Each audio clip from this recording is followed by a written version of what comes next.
Good morning, everybody. I hope you guys are doing well. It's been a joy that you have chosen to be part of this unique conversation and to discover how you can play a part in digital missions and then to learn how you can faithfully carry out God's given mandate in our digital world. So, a brief introduction about ourselves. Russ and myself, we have a lot of similarities. We both are married with three kids, boy, girl, boy. We both serve in the digital strategies team with Crew Global, coaching and guiding our leaders to use digital to engage their world. In fact, we both lived in Orlando for 5 years with our families, though he's from Canada and I'm from Singapore. Well, two fun facts before we jump right in. What am I doing? Russ is an accomplished ice hockey player and used to be a referee in a minor league, actually, in Canada. I used to be part of a boy band who did gospel tours in China. Yep, a Chinese boy band, though my Chinese is really bad. So now that you know everything about us, or a little bit about us, we want to just give you a chance to know our heart also and our passion. We have a common passion, and we're really passionate about bringing the gospel to every tongue, tribe, and touch screen. That is the common passion we have, which led us to launch Indigitous about 7 years ago.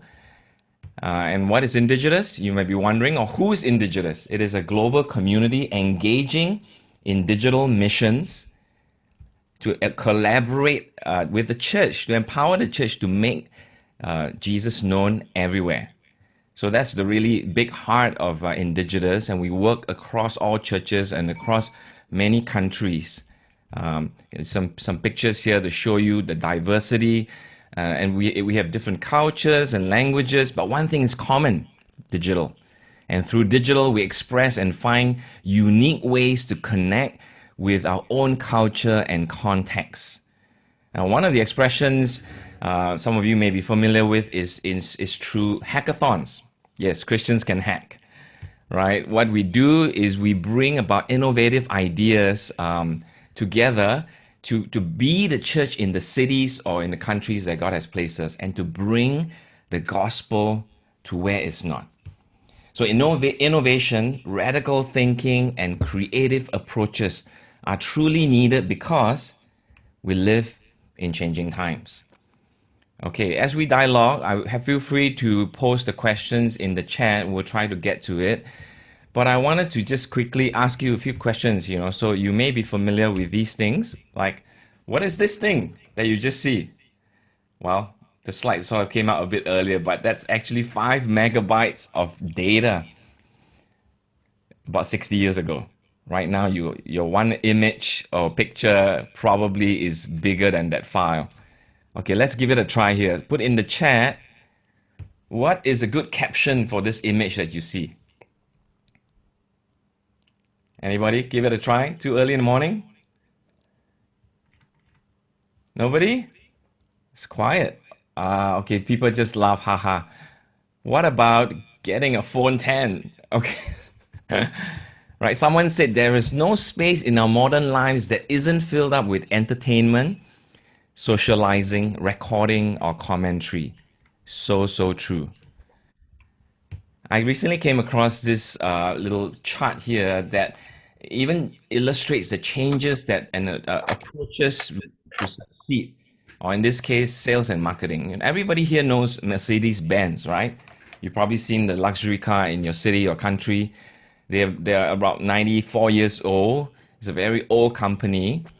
Want to make a guess who is the car company that spends just a fraction of their budget on marketing but sells 3 times more cars than Mercedes-Benz? Want to make a guess? You wouldn't believe it. I was truly shocked myself. Well, Ford? No, not Ford. Yep, it's Tesla. They spend just $6 on selling one car. Look at that, $6 compared to 926. Look closely at their business model. Market, sell, build, and market. So it is such a radical thinking. That simply means that they are selling their cars even before they are made. How's that possible?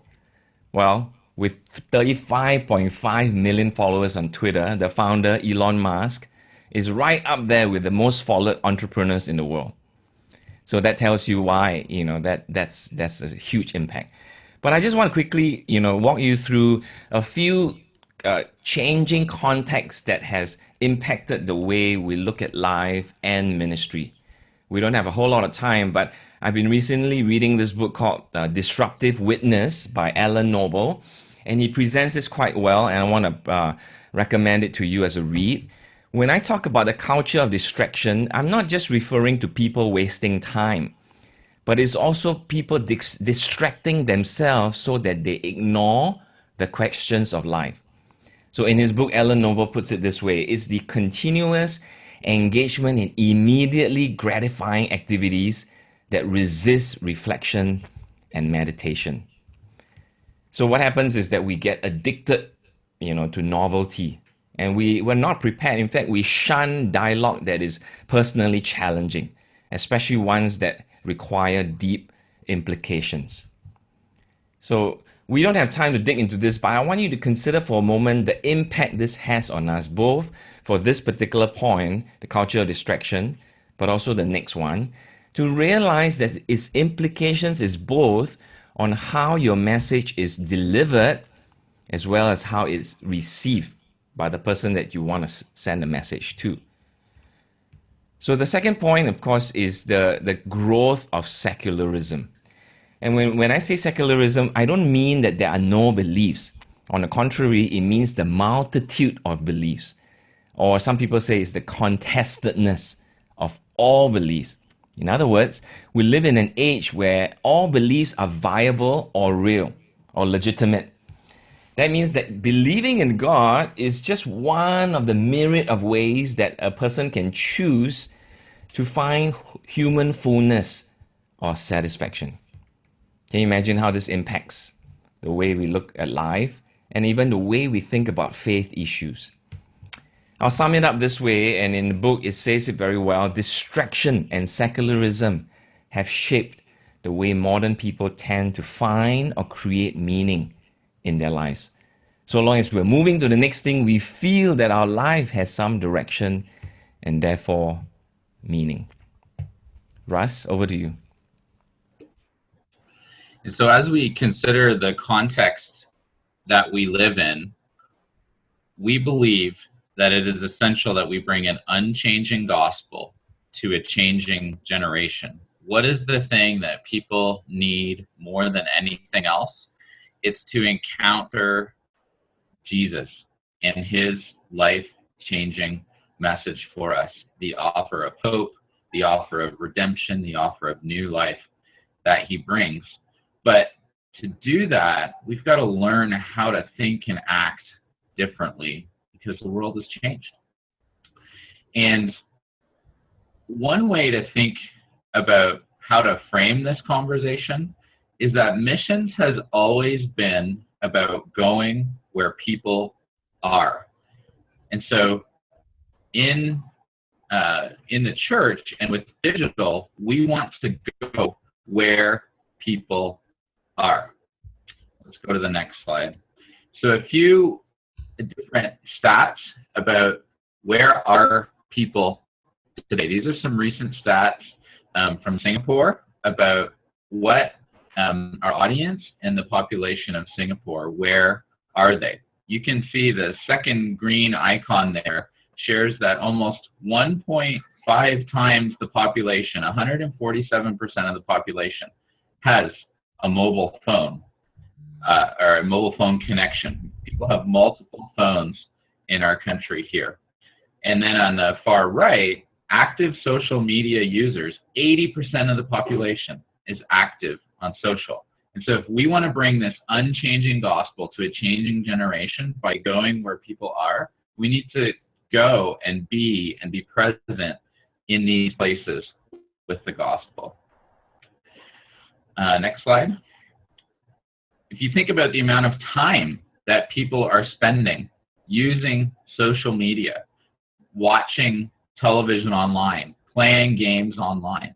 It's huge. This is just the average for internet users 16 to 64. And if you think about the lower age demographic of that, the 16 to 24-year-olds, the numbers are going to be even higher. Next slide. You think about the online content activities that people are doing. What are people doing? They're watching videos. 96% of people report watching a video within the next month. And if you're anything like me, who I'm right on the edge of the millennial generation, you're watching multiple dozens of videos every day online, little short snippets of funny clips. You're trying to learn how to do something, how to fix something in your house. You're trying to help your kid learn something. You're going online and you're watching videos on how to do it. And one more interesting stat, just to help us understand our current reality. These are the most used social platforms in Singapore: YouTube, WhatsApp, Facebook, Instagram. I know everyone has their personal favorite, but if we want to go where people are and we want to bring the hope of Jesus, we need to be present and active and engaged in these different places. Now, it's easy to get lost in all of these numbers. 147%, X million this, 100,000 that. I want us to realize that behind each of these numbers, behind every screen, is a person. And in Indigenous, we like to say, every number has a name.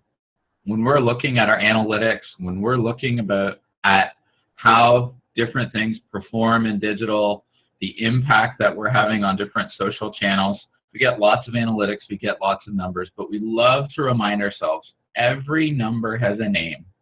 Behind every number, behind every screen is a person.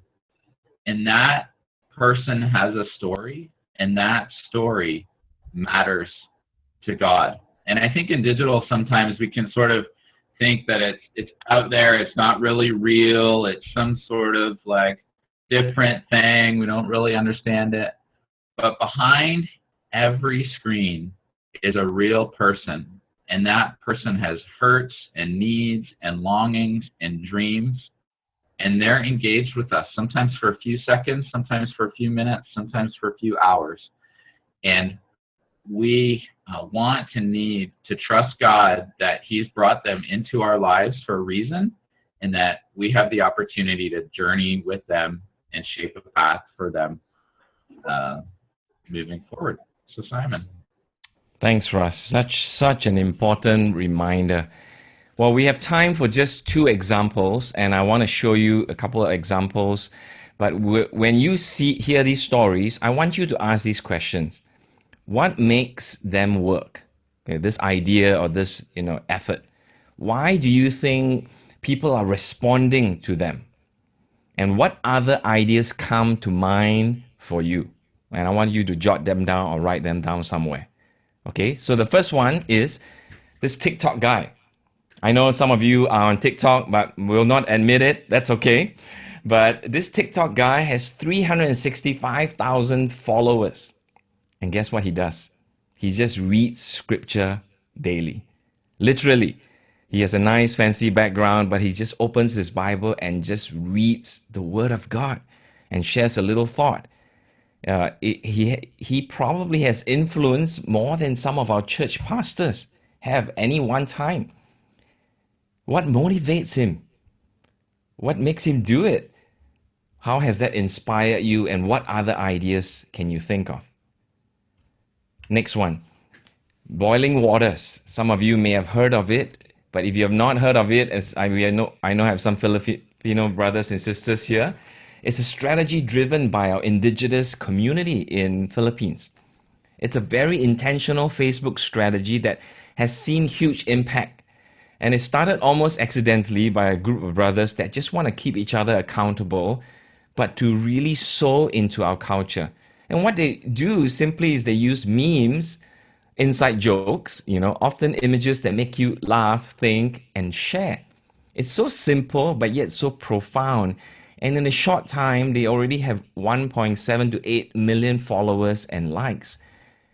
And what they do is they use these funny humor to have an effective way to connect with the hearts of their audience, especially those who are unaware of Christ or of spiritual things, but they are curious. And their goal is to challenge their current worldly paradigms of love and relationships. So here are just very quick two examples that we want to throw it out there just to stimulate your thinking. But I know many of you came to this workshop or conversation to kind of discover, and we'll have a bit of Q&A later. But I wanted to share with you some handles that you can take away with, because you're asking, what do I do to connect with my generation? And what are some helpful frameworks that can get me started? So we want to offer you a few thoughts that hopefully will get you going. Number one, first thinking model or paradigm is this. You got to recognize that everyone is on a journey. Whether you realize it or not, we're all on a search. They are on a spiritual journey. And we live in a very complex world, so it is hard sometimes to really ascertain where people are. But if we would keep it simple, we could say they are somewhere on this scale of belief. Or you could say that in our digital world, we have this unique opportunity to connect with the unaware, the curious, the followers, or the guides. And all of these are part of the audience that God has called you to connect with. And we can invite each to move one step to the right in their spiritual journey. For example, if someone visits one of your web properties or uses a digital tool that you have, you want to discover where is this person on that scale of belief, and what can you do? What can you do to help them take one step towards Christ and towards maturity in Christ? So if you think they're curious, or if you know they're curious because they visited a site maybe on Thirst and they read something about faith and about why Christians are different during the pandemic, what step can you offer them to move towards becoming a follower of Christ so that they can be activated and mobilized for kingdom work? So this is a model, a framework, but it helps you realize that when you discover people who are on a spiritual journey, you can readily offer them a meaningful next step to help them grow. Russ? And so we want to share with you a couple principles that as we work with our teams around the world that you might find helpful in developing a digital strategy that helps people on their journey. And so the first principle is that you really want to know your audience. If you think about a mission trip that you've been on, if you've ever been on a mission trip, what are some of the first things you did when you arrived on location for your mission?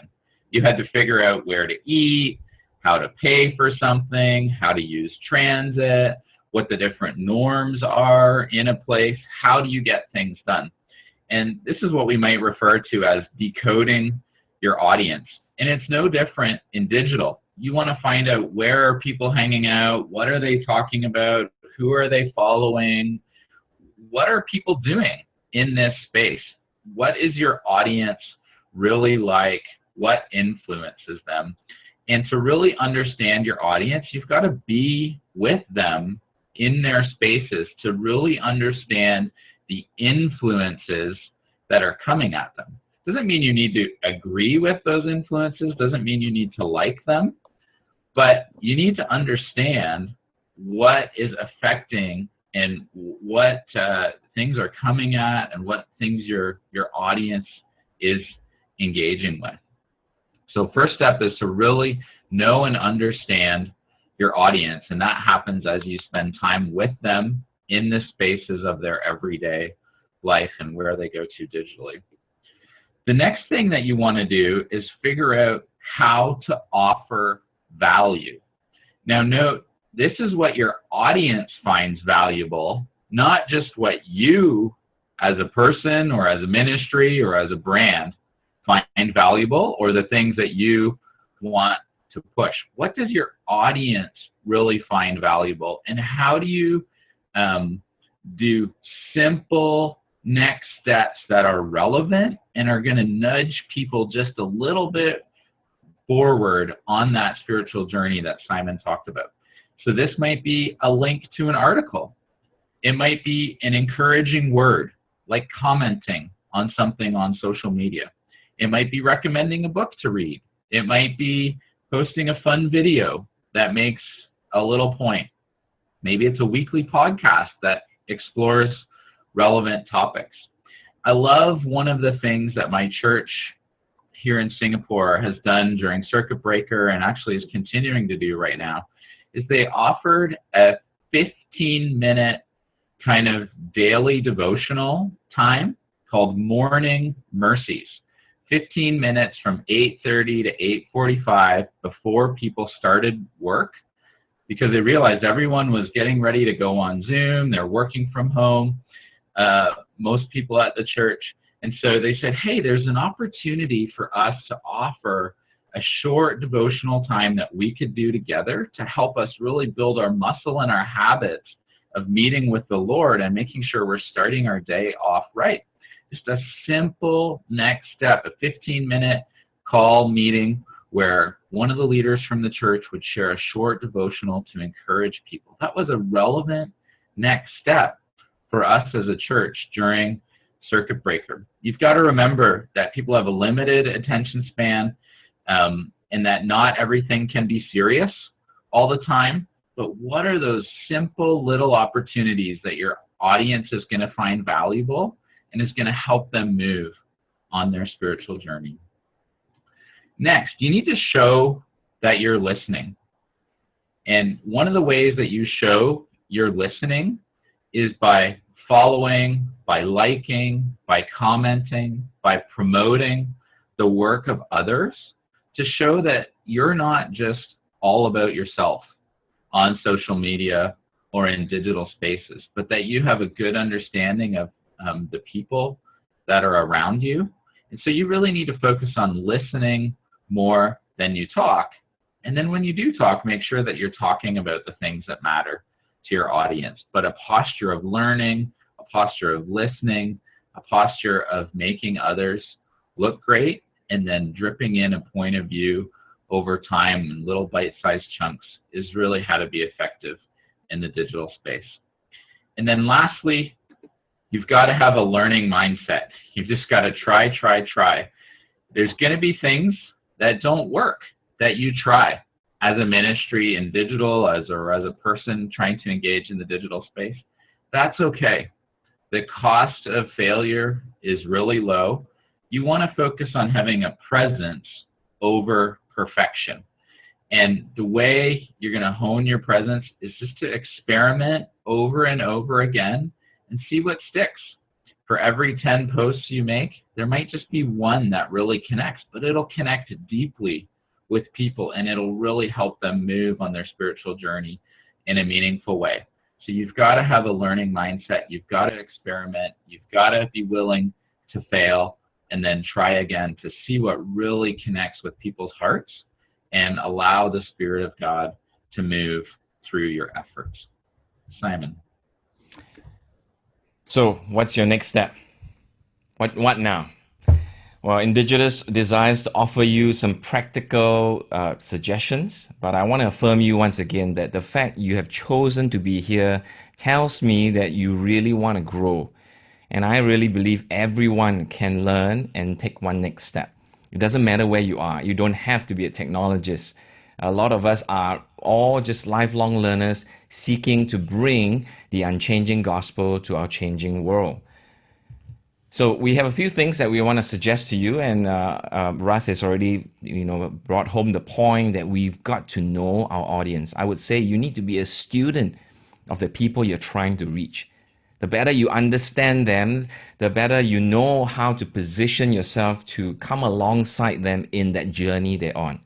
So Indigitous has a persona creation kit, an excellent tool that can help you really wrestle with who are the people that you're really trying to minister to. So we will make sure that all the links are on one page and you can go there. So don't worry if you don't capture it right now. The second thing we want to challenge you to consider is maybe hosting a digital outreach or learning and equipping yourself how to do digital engagement. In fact, in May, we partnered with this global movement called Go 2020, and we mobilized more than 10,000 people around the world to share their faith. And you can too. You can bring your youth together to consider how you can reach out to people. In fact, one of the workshops that we are offering later is called Planning a Digital Missions Trip. You can even minister to people in Mongolia, in China, in Turkey, in Thailand without even needing a visa or passport. And that's how cool it is, within this space. So there are resources here again called digital outreach that we want to offer to you and as the next step. And finally, you want to learn from a global community because we are all learners and we can all capture some ideas from others.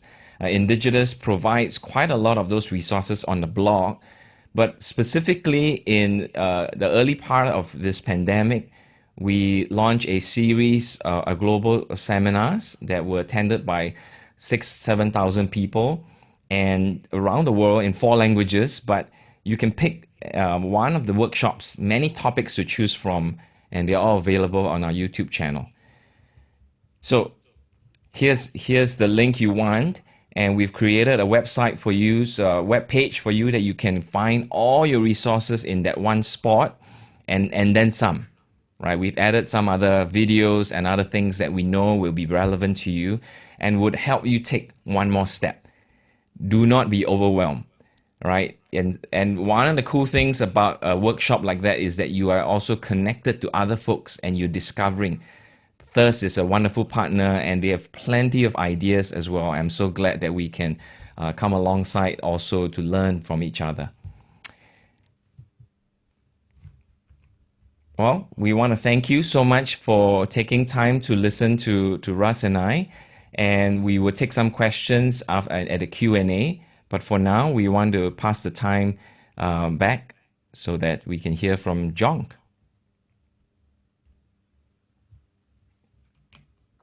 Thank you, Simon.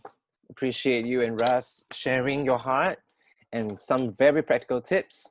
And I especially love ndgt.us/persona. It is actually very helpful for us to profile our target audience when we do digital outreach.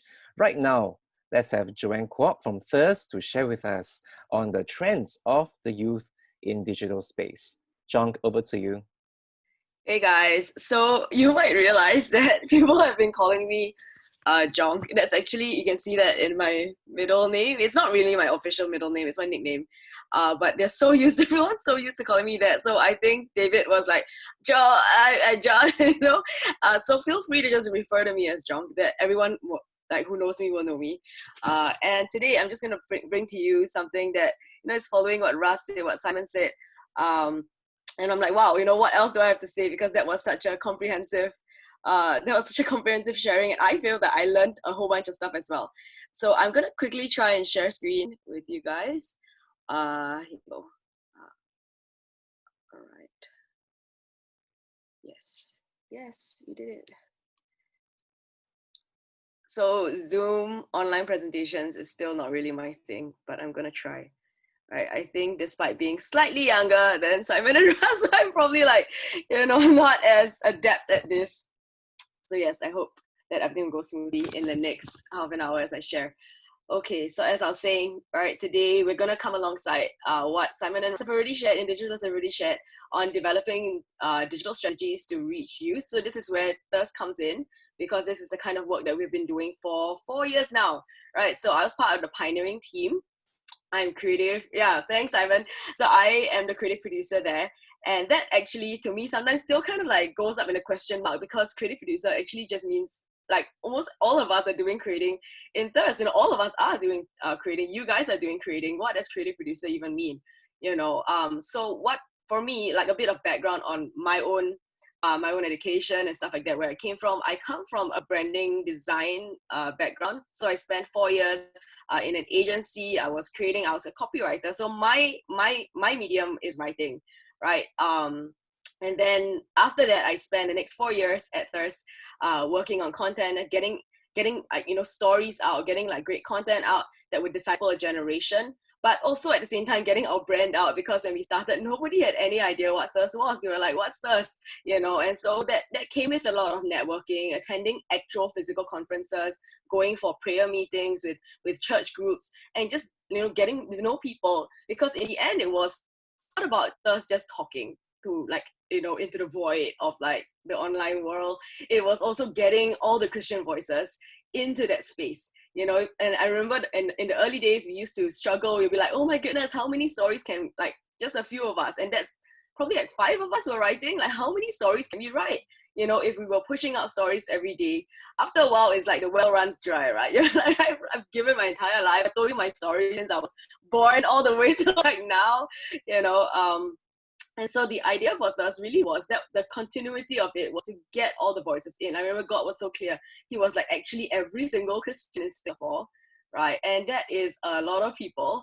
The numbers, I'm not great at numbers, but I know that's a ton of people. It's like 18% of our population, right? Christians, if you were just go to, and somehow it's like a fishing game, right? If you were just fish anywhere. So I will just continue where I left off, right?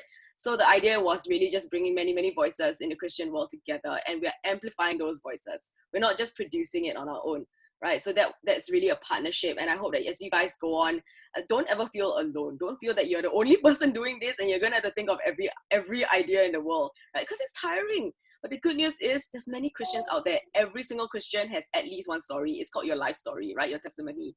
And actually there's tons more stories of like other things we're learning in our lives. So like just partner. It's all about partnership and collaboration, and that's what Thirst has always done, right?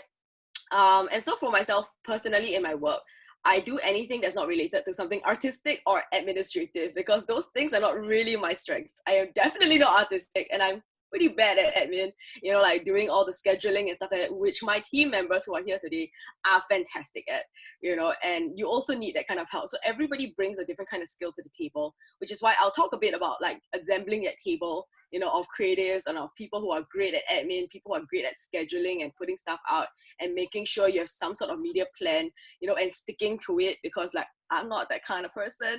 You need teammates, right? You need a team. You're not alone in this. The church is a team in itself. Jesus never left us here to do it all on our own. In fact, he left his Spirit with us so that we will always have help. So remember that your best teammate in this is the Holy Spirit. He knows tech better than we do. He gave us this gift. He knows how to redeem it in a way that is that will speak of the gospel, that will bring, it's exactly part of his plan to bring it to the ends of the earth. And today you literally can have, right now, we are speaking to people in different nations. That's how powerful it is. I don't think like the disciples, definitely the disciples, Paul had no idea this was gonna like hit the world. They were doing it all by foot. They were doing it all word of mouth and, going there themselves. But here we have something so powerful. How can we harness it? How can we use the wisdom of God to use this in a way that would really bring the message of what he's speaking to the church, what he's speaking to the individual life is looking at the screen, like very specific prophetic messages that are coming through the things that you do as well. So do not ever despise the small things that you do, thinking that it's just one story, thinking that it's just like, no one's going to read this, someone might read it. That's the most important thing, is that even if one person reads it, and that person is impacted for Christ and decides to, give their lives to God, isn't that enough? So the numbers in themselves, like, are one thing. It shows that, yes, you're doing good work. But another thing is to also remember constantly, as Indigitous has also mentioned, that behind every number and every statistic that we're seeing on Google, like, analytics and stuff like that, is still a person. And we don't know how they're interacting with whatever we put out. We don't know whether they're crying because they read a story we put out. We don't know whether they're suddenly like praying in their rooms on their knees on the floor, just like giving their lives to Jesus because someone showed them how. Like, don't ever despise that. You don't know what's going on. And sometimes maybe we'll only get to heaven and find it out. God will tell us then. We have no idea. Okay, so just moving on really quickly, because I spent a bit of time on that, is to give you actual like report from Thirst, right? So it's early. I'm not a morning person, so I hope I am coherent. But this is literally the first thing I'm going to talk about is about getting woke, right? So I need to get woke. I need to get woke right now. But this is also a topic on why we need to start on why we're even here today. Like, why are you guys gathered? Like, almost 200 of you guys are gathered today and learning something that I hope will, will follow you. If you're going to the polls later, we'll follow you there. We'll follow you if you go for lunch later.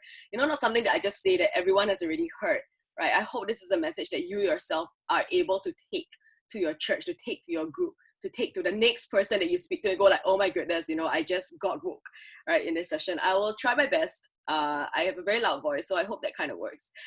Okay, so why does the church need to get woke on social media? I really don't want to repeat something that's been said over and over again, but I myself have come from media, right? So I used to create media as a copywriter. We're writing brands, we're writing for brands, we're writing for advertisements, right? We're writing like things that communicate to a mass audience. And the truth is that social media, so social and media, right, is something that has added thousands of voices to mainstream media. So it used to be just the news. It used to be just newspapers, like whoever's running the blogs and whoever's running the sites have most control over what people are reading. But now, because we have like social media, everyone has a platform. Everyone has like a little soapbox, which is what the speakers stand on to speak, right, in a public space. So it's almost like it's given us a little box and we can stand out there and shout whatever you want, and someone's gonna hear it. We're not shouting into the void, as you realize. Like, you saw the numbers just now. 80% of Singapore is digitalized, which means it's on social media and is connecting with people all the time. That's a lot of people. Okay, so the kind of like things I want to like wake you guys up to is the fact that in this process, because of this is happening, there's many extreme voices as well that as I said, you can say anything you want. If you want to have like extreme ideas, you can say it and someone's going to hear it. You can actually have a chance at influencing people towards whatever idea you have, right? So if you have crazy ideology as well, or the way of thinking, if someone just stands up and starts like echoing you, and then you have more people echoing you, likes and shares are echoes, right? Commenting is also like that. Yes. So that is something we need to think about. Okay, because we are youth. I think a lot of you are youth leaders here today, right? This is what people are taking in, right? And if we are not filtering ourselves, because most people enter social media not filtered, as in filtered within your mind, right? Thinking that like, oh, I can't believe everything that I see. Oh, I better think twice about like, what I'm consuming. Think of it as a diet, right? Eating. You need to consciously eat.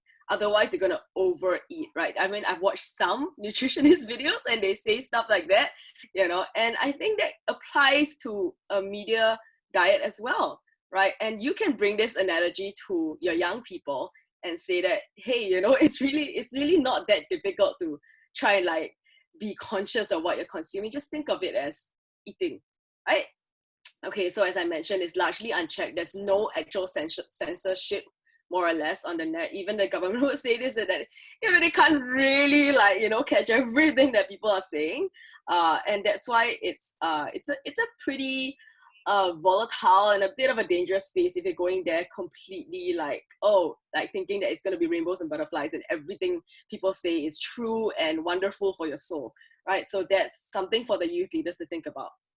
Okay, another thing is that we are the sum of every bit of media we consume, right? Every story, everything you've watched, every video you've watched, every kind of idea you're letting in, if you're just reading it, right, it sticks, it somehow adds on to you because it's kind of building your worldview, right? It's like a Frankenstein of every single bit of like opinion like coming in. And think about it, millions of voices now coming in, right? That means that this crazy Frankenstein of worldview in your mind and a worldview of young people's minds, especially if they're using media at a whole much,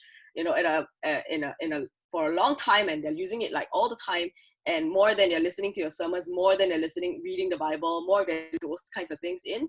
So the first thing I wanted to say is that, as I said, was that we need to consume, right, godly content. But the truth is that we're probably consuming more secular content than we are godly content, right? Not everyone reads. People are not unlike camping out on the Thirst site reading only Thirst. People aren't camping out on like YouVersion and reading only the Bible. People aren't always on Bible Gateway reading the Bible. That's not happening.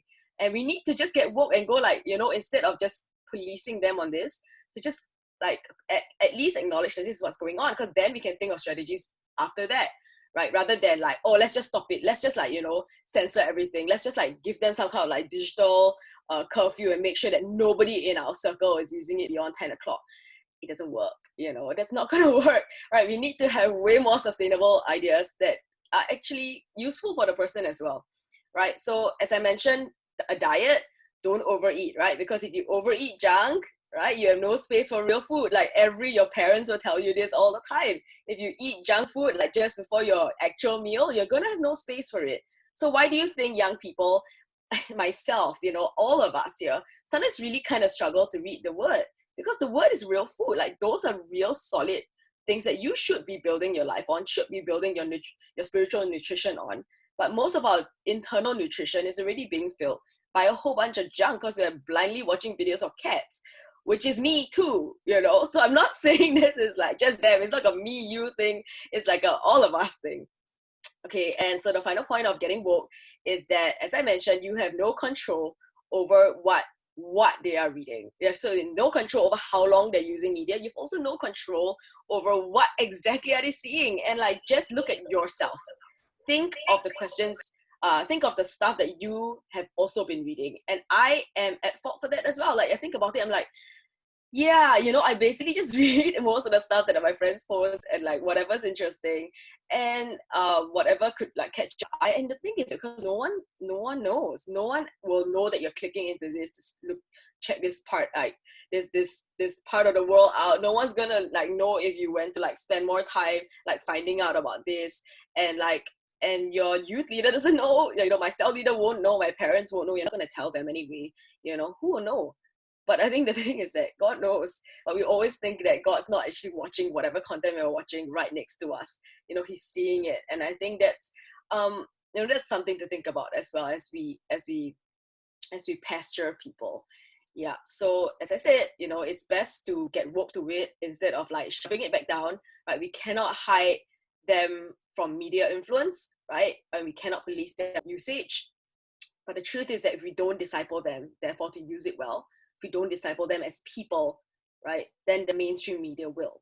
Because they're spending way more time out there in the mainstream media, on their phones, looking at stuff that you have no control over, than they are in our spaces of discipleship, right? So how can our discipleship be something that goes way beyond that 1-2 hours that you're sitting with them? Right. So I hope that you're taking notes, you're writing down questions, you know, like really getting you thinking, because it's kind of still early in my books, but like I think it's a great time to get woke even about this topic in a way that you've never gotten woke before. Because like, I'm not saying things that are new. I'm not saying anything that people haven't been repeating ever since social media, you know, came into the light. Right? People have been saying this for the longest time, but I want you yourself to start thinking of your own strategies, of your own, like, you know, little like notes that you're taking for your own specific group that you lead. Okay, so as Russ and Simon also mentioned, I think it was Russ who mentioned certain like thought patterns that the world is going down, which is secularism. You know, I wanted to just kind of delve a bit more. So we have not actually planned our slides together. It's really amazing. I think the Spirit is saying something. So if I'm repeating, the Spirit's just repeating it so you don't miss it. Okay, take down notes. Here we have, just really quickly, I am no social expert, you know, I'm not a sociology expert. So this is something that even I have just noticed after using social media for a good more than a decade by now. So more than a decade by now. And so the first one being, everything is a social construct. You might know what this means in the sense of when people just say, oh, like, for example, religion is a social construct. Humans just made it up.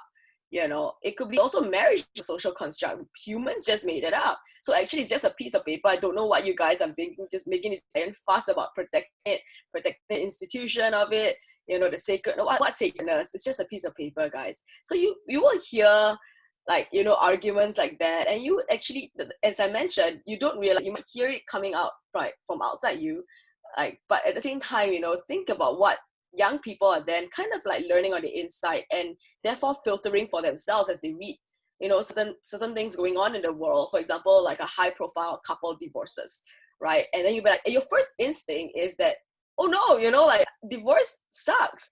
But then someone is gonna say on the net, like, someone, they would definitely in the comments that like, oh, it's a contract anyway, why are you guys making some giant deal about this? Or for example, we're protecting the institution of marriage with a certain law, right? And then you will hear people saying, but it's a construct. I don't know why you guys are like even like protecting some kind of like, it's a state of mind essentially. You guys made this up. There's no actual thing. You guys made it a thing. Right? So that's social constructs. You get more about it by just Googling it. Move really quickly into what context is. So another argument that secularism kind of has is that truth changes by context. Right? So Russ already talked about this, and I'll say it again. Right, what I mean by context is that you're like, oh, but in their context, because they're not brought up the same way, right? They don't have the same worldview or religion, or like they just came from a different culture altogether. Therefore, this by context, whatever my truth is, does not apply to them.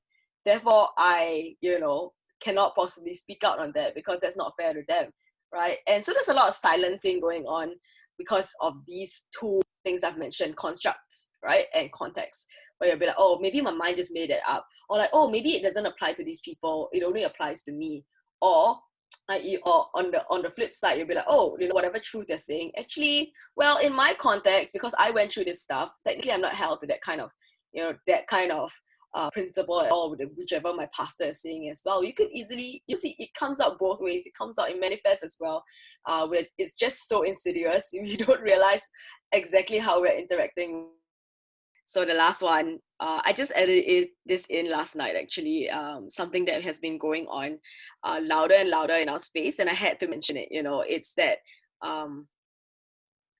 opposing ideas need to be, and the people who hold those ideas should be cancelled, right? So the cancel culture is something that's kind of like really like, rearing its head.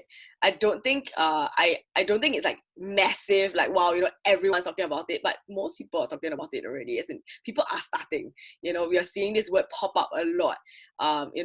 Because I think a lot of like different high-profile people are stepping out to say certain things, getting cancelled, and then so now the whole world is just watching this happen.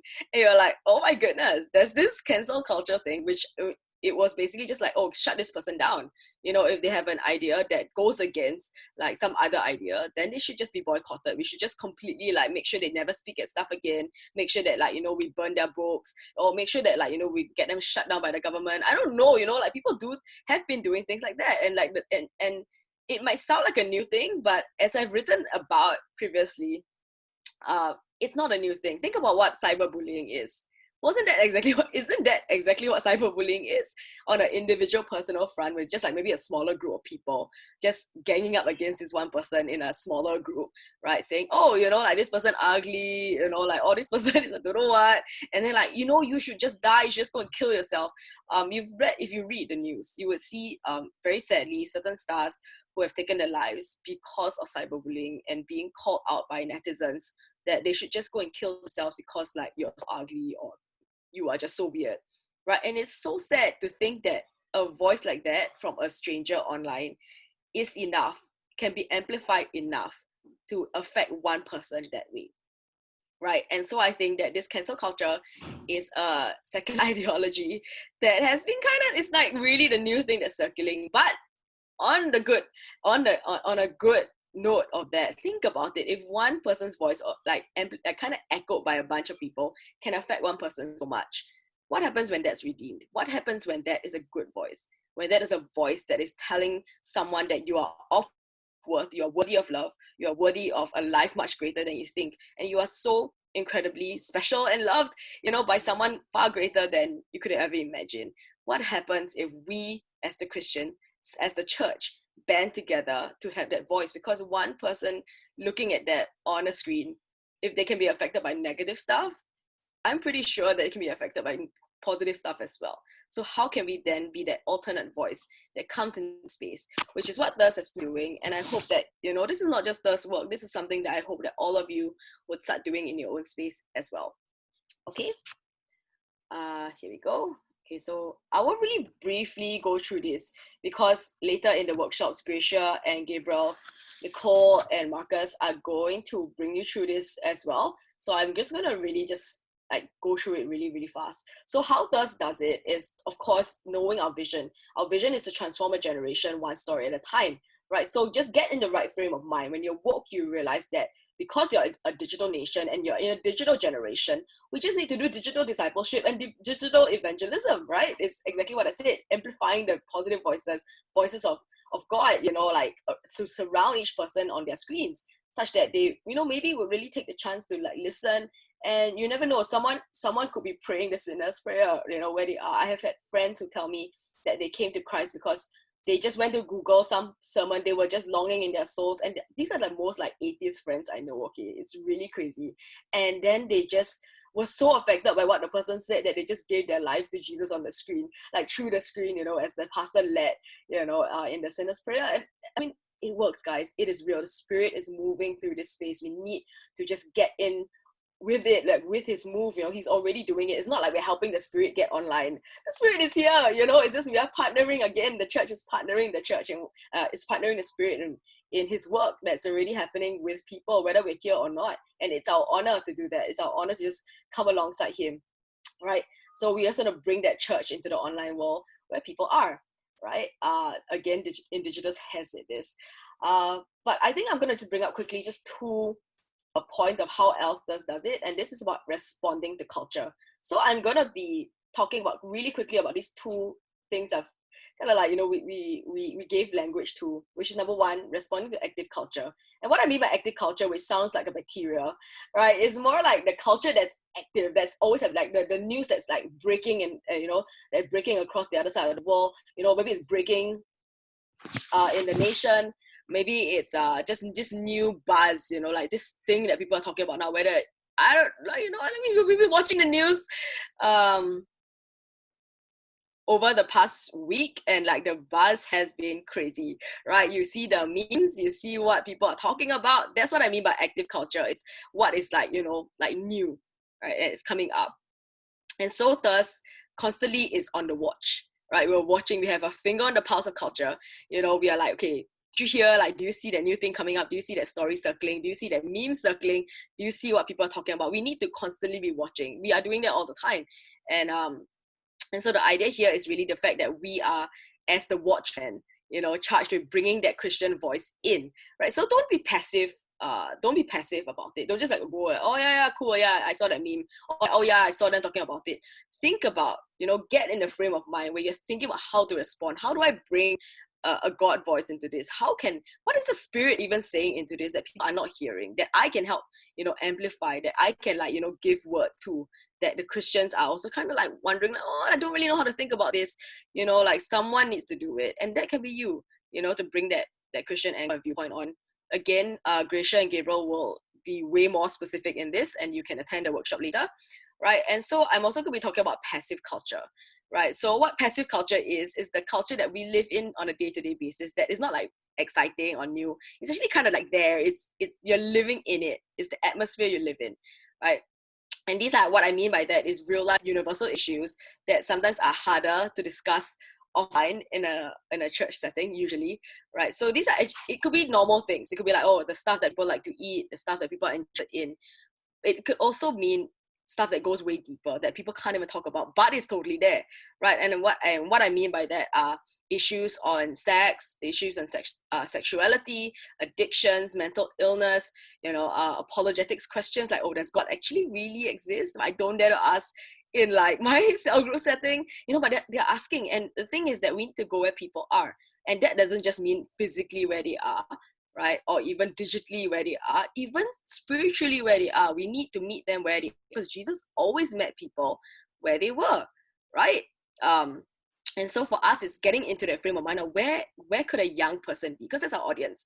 Where could a young person be right now in their walk with, for example, lust, or whether it's mental health, which is a huge thing, that people don't always talk about, or talk about a lot, but like don't really focus on the individual who's going through it. Like we want to like really meet them where they are, such that the person feels seen and heard, because that's the way that Jesus always left people. So here at Thirst, we try to get into that space of like, how can we meet people and be Jesus to them where they are, such that they really go like, how did you know I'm going through that? Or like they read an article, be like, oh my goodness, I thought I was the only one, right? We want to have that, we want to bring that voice in. Okay, so at a glance, what we do is, these are the big topics you'll find on the Thirst navigation bar.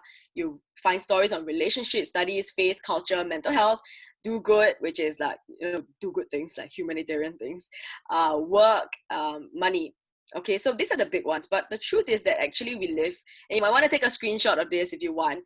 The stories that come out of Thirst are actually really a result of us sitting at the culture front lines, right? So the culture front lines are things that go way deeper than just saying, oh, this is a culture thing.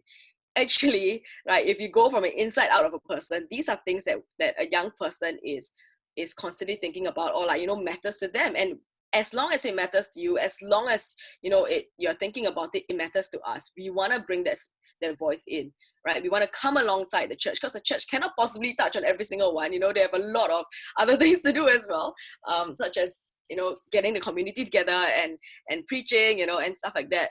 And so what Thirst does is that we kind of like just come alongside, knowing that there's actually a lot more stuff people want to talk about. And it's not that the church doesn't want to talk about it. So I'm not going to go through every single one, right? But as you can tell, there's the big ones that I pointed out in bold, right? You have identity and inner person. I think that matters a whole lot more than we actually mentioned. And we want to focus as well. So as I mentioned, sexuality, gender roles, emotions, mental health. Recently on race, right? We also have status, right? That's something like class, right? Nationality, especially during National Day, right? We have things as well as like what matters to a person, body image, right? That's huge for girls, right? I think it's also a thing for guys, but it's huge, to discuss for the girls. Addiction, right? All kinds of addiction, whether it's gaming addiction, whether it's pornography, it could even be K-drama addiction. I have probably written about that before. You could have trauma as well, things that people don't normally talk about. Trauma from your childhood, right? Things that have affected you the way you are. You have money, you have career and calling are huge things, of course, because this is what we do, right? So you can sense it coming from an inner person moving out, so that it's like kind of a circle, right? So now we're moving on into the calling and the things that we actually do with our hands. We have school and studies, of course, because we're not assuming everybody's working. We have the younger audience as well who is worried about, exams. We also have student life, like, dating as a student. And what does that mean, right? Or just feeling stupid because like the education system, like I'm not really doing that well in it. No one's speaking into this space. We want to speak into that because Jesus is there, right?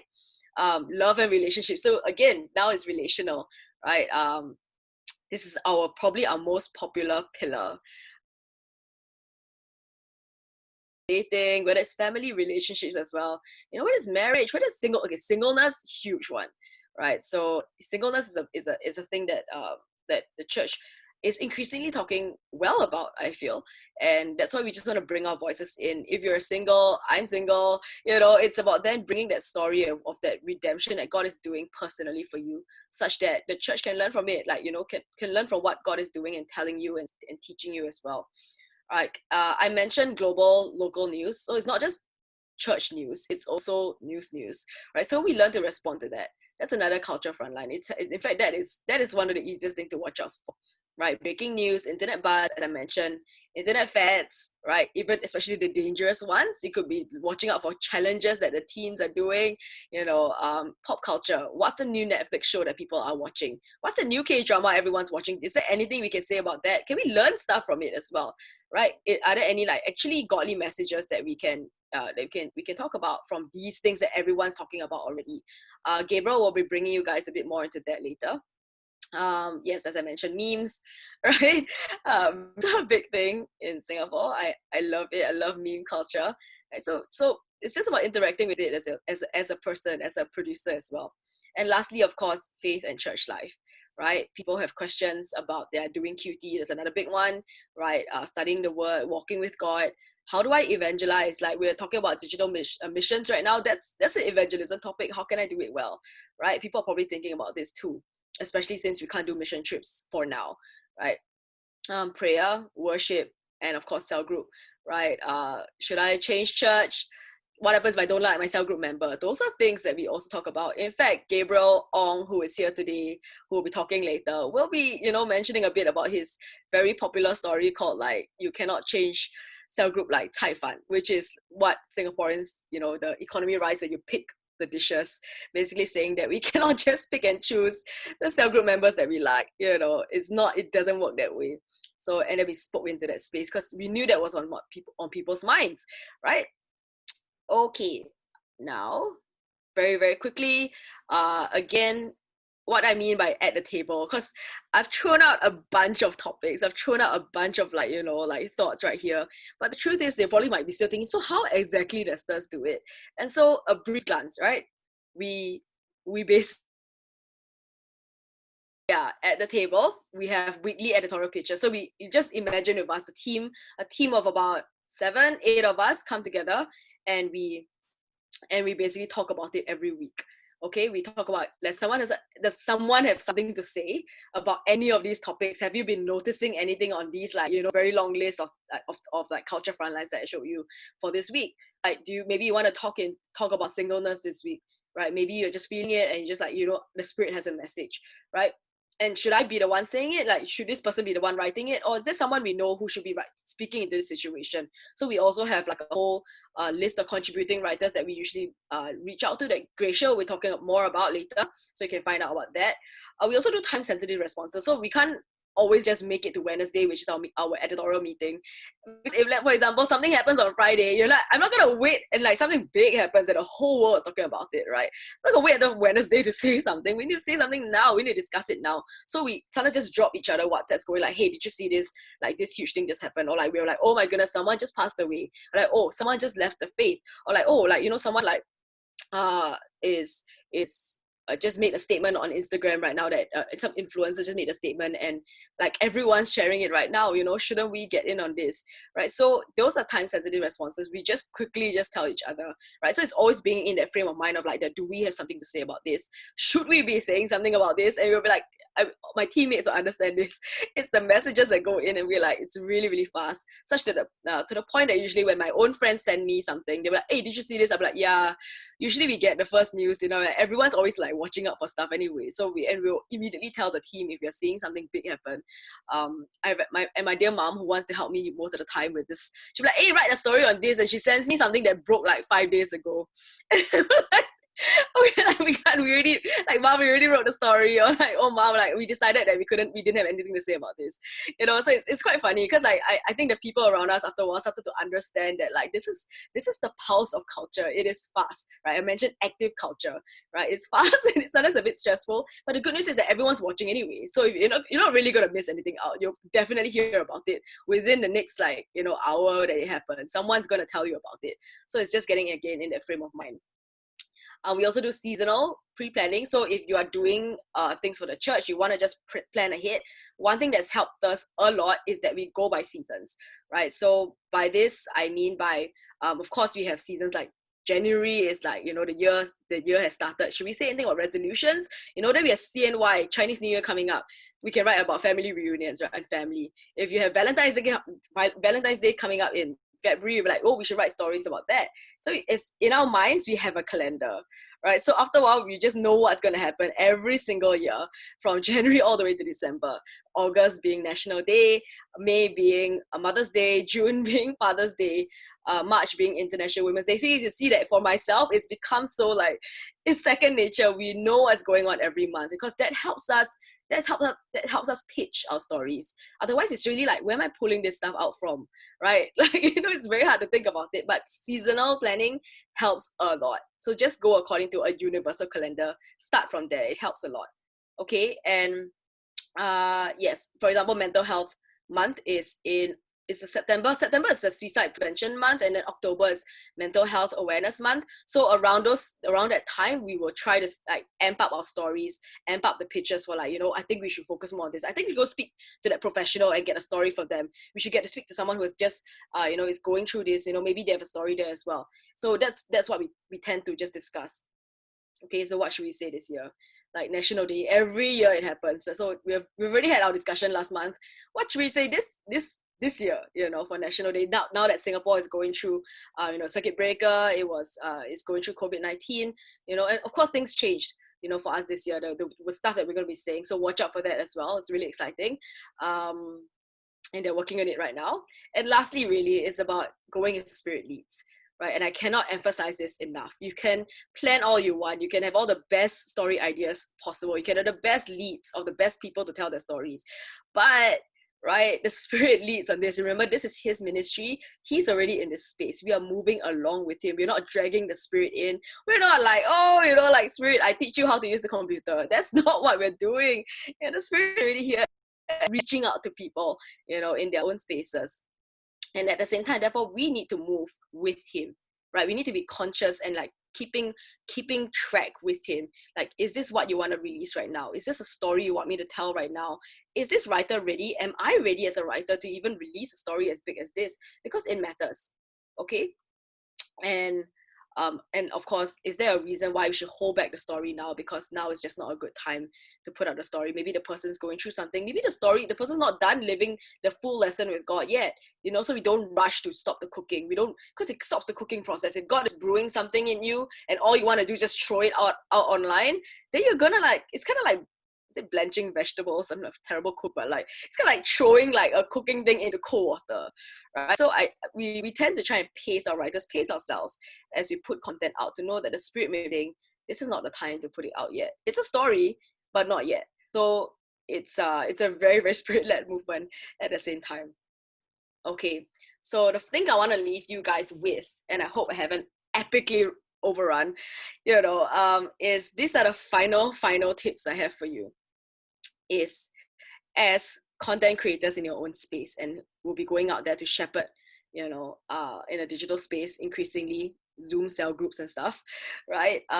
These are just 3 simple tips. Number 1, learn to pasture, and to look after and to grow and nurture on the rock of Christ, on the rock of Jesus, right? Not hide them under a rock, right? You can't just make sure they never ever read this article, make sure they never ever know that this is going on in the world, right? You can't. So maybe it's better to learn how to build them up on a good foundation, right? This is what it means, to teach them how to build views and values on a biblical worldview, and that starts with obviously knowing what the Bible says. So do your Bible studies, get them in the Word, because if you don't know what the truth, capital T, is saying, then every other truth that's thrown at you, you're like not really sure how to filter it as well. You will be fielding a lot of questions. But that's why we have amazing ministries like RZIM, who are helping all of us filter things and give good answers to them as well.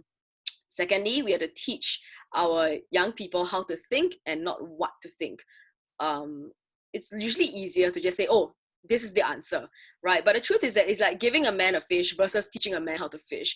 You want to, if you want to sit here and answer every single question that people have, go ahead. But the truth is that it's so much more important and more sustainable that people learn how to think, learn the frameworks of thinking, teach them how to first consciously consume their media, right? Because junk food spoils appetite for food. And then also learn that actually there's always an agenda. I've come from the agenda side of things where, we're always trying to get people to buy something. We're just trying to get people to come for this and sign up for this membership. There's always an agenda, whether or not you like it, whether or not it's intentional, there's a message going on that, as Simon mentioned, that you will receive. Right? It may not even be what they're saying. It's actually what you're receiving. And they could be saying, oh yeah, we decided to end our marriage, but that's because, we had our reasons. And remember context, they'll be like, oh yeah, we had our reasons. And then for yourself, it might be then suddenly going just blindly watching it, and you're like, oh yeah. But the next thing you know, when you yourself are considering whether or not, for example, divorce is wrong, and then you're talking in cell group, it comes out, it comes out in that in your own thought process, because it's building into you, as I mentioned. Yeah. So we need to train them to consciously and wisely engage with media. Okay, and so finally, hold space. Learn to hold space for honest conversations.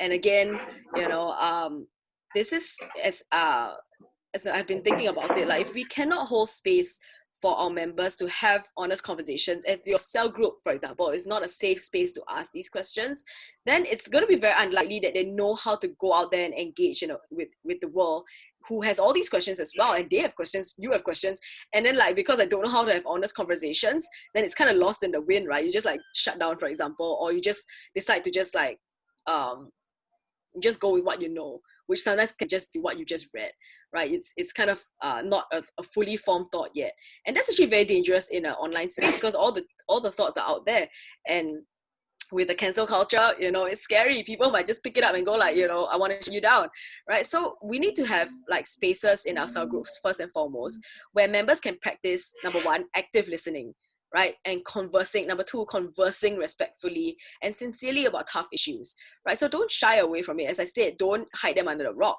Don't shove it under the carpet. Get on the rock and like, have these things, be brave about it, because the conversations will happen in their spaces anyway, out there with the world, with their friends. Okay, so you want to train them to be able to talk about it, and to more than talk about it, to listen to an opposing view without canceling them in your mind, even, without just shutting them down, going like, oh, like, you don't believe in what the Bible says, then I can't talk to you. It doesn't work that way, because the thing is that we're bringing people into relationship with Jesus, and we're bringing Jesus to people, right? So, but if you're always shutting them out, if you're always shutting them down, then how can that happen? Because the thing is that Jesus himself, as I mentioned, went to where people like are. He was always where people are. And so how then can we bring the voice of God into a space where someone actually behind all that they're saying is wondering in their heart, does God care? Does God love me? Am I alone in this world? And so my actual real final slide, right, are these tips, right? It actually sounds very similar to what Simon has already said. So I'm saying that we did not plan this. So if we are saying it again, it just means the Spirit wants to say something. Okay, so that behind every piece of media, there is a message. That was what I said, right? There's always an agenda. There's always a message. But behind every message is a person, right? And we want to see that person. So yes, when we see a message, I want you to think before you believe what it says, right? Learn how to interact with it, and to not just like, oh yeah, consume, just eat. Yeah. So see the message, think before you believe, but also at the same time, after seeing that message, to see the person behind it, and to love that person before you judge. Learn how to sit with that person and to respectfully listen, but actively listen as well to what they're saying, right? And then realize, okay, are they really saying? Where is this person coming from? Who is this person? And I tend to have those prayers, like silent prayers in my heart when I'm speaking to people. Like, God, show me who this person is. Show me. This entire thing, you might be feeling very overwhelmed, right? You might be feeling like, oh my goodness, media is the scariest thing ever, and we should make sure that I think maybe I'll hide under the rock instead, So, but I wanna just encourage everyone here to not be overcome by media. Don't be overcome by it, but instead, as it states in Romans 12, right? Overcome media with good. It doesn't say overcome media with good. It says overcome evil with good. And in that sense, and in that same space, I believe that we can overcome the evil that is in social media that's circulating, with good. And that good is us showing up as the church with the voice of God and saying things to encourage, to bring Jesus to souls, and ultimately to bring souls to Jesus. Yeah. So that is my sharing. I'm sorry that my internet connection didn't hold up that well. Yeah. So this, I'm just really excited for you guys to hear the rest of the workshops later. Nicole and Marcus will be holding the media content one. So graphics, if you like graphics, you're artistic, film, it's all that's the workshop for you. But if you're more a words person and you want to talk about, you want to learn about, how more of the stuff that I talked about, which is how do I have seasonal planning, what kind of stories and exact stories do we pitch, like that's what Gracia and Gabriel are going to be bringing you to. So feel free to sign up for those things. Yeah. Thanks, guys. Yes, thanks, John. Good. We have time for Q&A. We have a little bit of time, but we probably Sorry. can't. It's okay, John. We will punish you by making you answer the first one. Okay, we have 16 questions in total. The first one is very related to what you said about the cancel culture. Please ask guidelines for replying comments on social media. Example comments that criticize Christianity or ask sensitive questions that are tough to reply over text and best to reply face-to-face. Do we need to self-censor posts? So, John, what do you think? I think my first instinct when it comes to, let's say you're reading a comment that's come in, for example, on your own story. So it really depends, okay, context. Okay, the other context is important.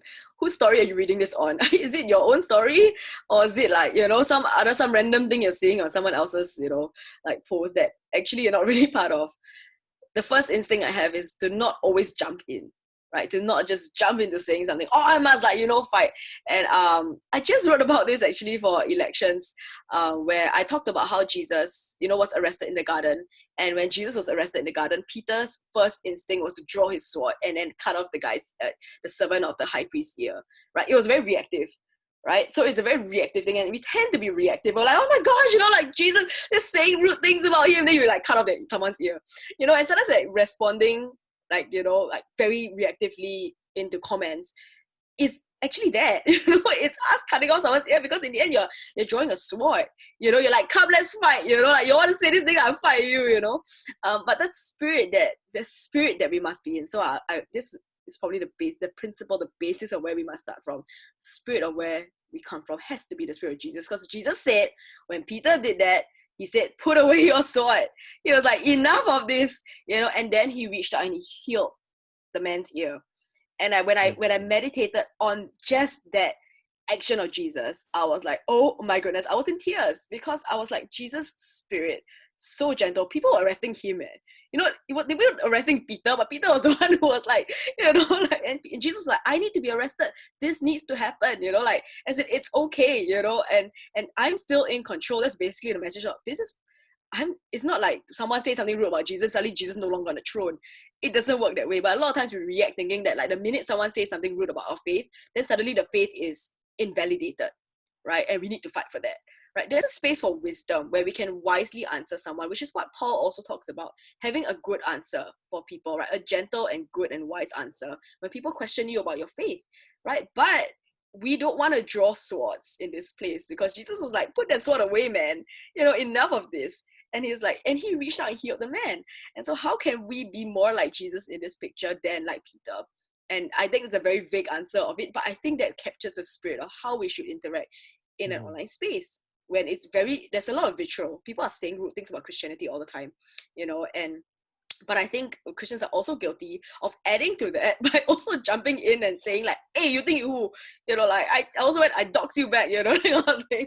Yeah, it's not it. Jesus won't be saying that, just watching all this, probably have the exact same reaction he had in the garden. Yeah. So that's me. Awesome. Yeah. Thanks, John, for fielding that question. I also like to direct the next question probably to Ras and Simon, because the next question that gotten 12 votes is, what advice do you have for a small-sized church that has minimal online presence as of now, and without without a dedicated team to manage social media strategy? So maybe Ras or Simon would like to take that question first. Well, I take a stab at that. I made a comment there, and some other questions I've put in comments as well, so you guys can read it. I feel like the fact that you're asking that question tells me you have a desire to influence your sphere. And it's true that, you may be small size, but God has already given you a unique calling. So I would say, ask yourself, what is your unique contribution to God's kingdom? Because you do have one. And then try to develop that voice and start small. We always say, think big, start small, but build deep. And so it's not about, size that matters. It's about what your heart, and people will detect that, and you will have your own following, and you will have people that you can influence. So you don't need a dedicated team. You do need volunteers. You do need to raise up people. And actually, this is a great opportunity to challenge folks to say, hey, step up. You have some ideas. We need you to contribute an hour a week. So it's about mobilizing volunteers. I shared a story about Boiling Waters. They have 2,000 over people clamoring to put their content, because they just throw out the invitation and say, who wants to contribute content, and they are able to curate it. So it's not about raising a full-time team, right? So those are my thoughts. Right. which is also, I think right now many churches are stuck with this during COVID, after which they're trying to launch a Instagram page, they're trying to launch a Facebook page, but after which they realize they don't have the content team or volunteer team to push forward with it. Anything you want to add, Russ or not? Yeah, two quick things. I think I would start to build a team of volunteers that to see it as a mission, to be in those spaces as part of ministry.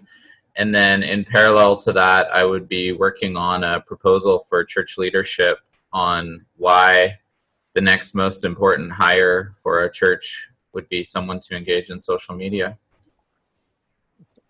Okay, thank you. Thank you. We move on to the next popular question. I would like to direct this question to Gracia, if it's okay.